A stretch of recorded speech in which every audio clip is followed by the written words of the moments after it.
जनवरी को अयोध्या को भोपाल का डमरू दल गुंजायमान करेगा।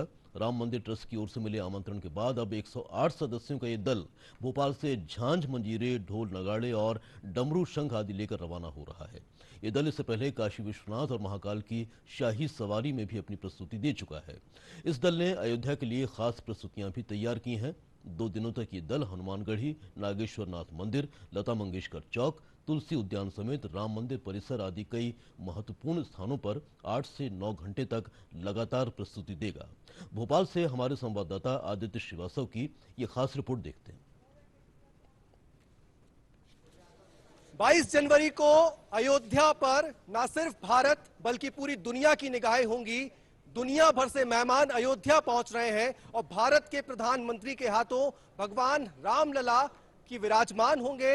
भगवान रामलला की प्राण प्रतिष्ठा उस भव्य मंदिर में हो जाएगी जिसका इंतजार सदियों से ये भारतवासी कर रहे थे। अयोध्या गूंजने वाली है श्री बाबा बटेश्वर कीर्तन समिति भोपाल के इन तमाम लोगों के द्वारा, जिसको डमरू दल भी कहा जाता है, और ये लोग गुंजायमान करेंगे उस अयोध्या को जिस पर पूरी दुनिया की निगाहें होंगी।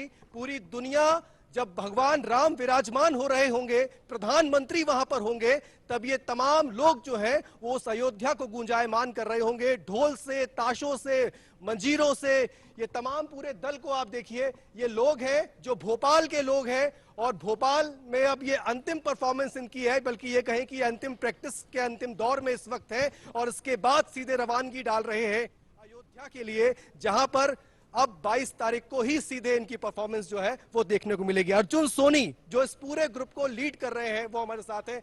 कब पता चला कि अयोध्या जाना है और कैसे ये पूरी प्रक्रिया हुई, कैसे अयोध्या जाने तक का सफर अब पूरा हो रहा है?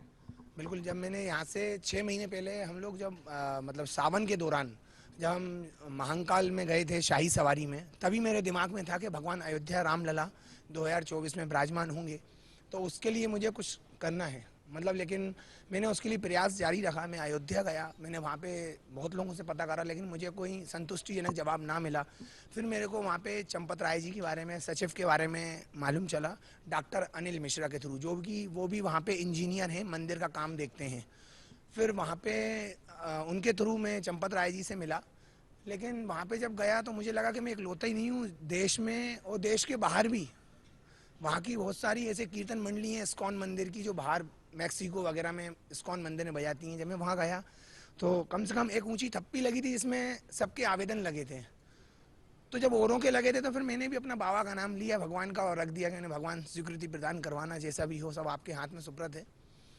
लेकिन 6 महीने के अंदर धीरे धीरे समय निकलता गया और स्वीकृति का कुछ अंदेश नहीं था कि हमें मिलेगी। मेरे मन में विचार ऐसा था कि ऐसा तो नहीं कहीं जल समूह या बहुत सारी टीमें आ रही हों, लेकिन धीरे धीरे सभी टीमों का निरस्त हो गया। फिर 2 महीने पहले चंपत राय जी का मेरे पास खुद डायरेक्ट पर्सनली मैसेज आया कि आपकी स्वीकृति दी जाती है।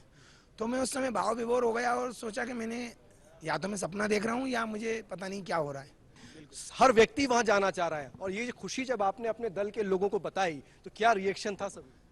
पहले तो कुछ लोगों का ये रिएक्शन था कि लोगों को मतलब यही नहीं मान रहे थे कि हो गया है, और जब वाकई में लोगों को हमने दिखाया कि ये हमें स्वीकृति प्रदान हो गई है और लोगों को हमने जब बताया, तो जैसा एक सनातनी के अंदर होना चाहिए, क्योंकि हमारे सारे ही लोग सनातनी हैं और सभी धर्म के ऐसा नहीं है कि ना हो, वैसे इसमें सभी लोग हैं, काफ़ी सारी हिंदू समाज के लोग हैं, तो सभी का उत्साह इतना ऊपर था और लोग बहुत जोर शोर से तैयारी पे लग गए थे। क्या क्या है इस पूरे दल को अगर देखें, हम देख रहे हैं नगाड़ा है और तमाम कई सारी चीजें हैं, क्या क्या है थोड़ा बताएंगे? सबसे पहले तो ये हमारे पास श्रृंगी है जो कि हिमालय से लाई हुई है, जो कि बहुत पवित्र मानी जाती है और इसकी कहते हैं ध्वनि पॉल्यूशन या बैक्टीरिया जो रहते हैं ध्वनि में, वायु में, उसका नाश करता है। जैसे शंख ध्वनि बहुत पवित्र मानी जाती है, वैसे ही है ये भी।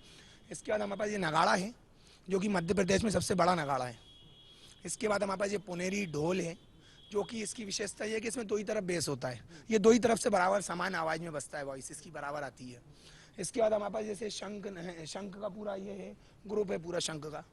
ये झांझ है, बिगुल है, ये बजाने की बिगुल है, ये झांझ है, इसमें सभी मतलब, और इधर डमरू दल है, पूरा डमरू की टीम है।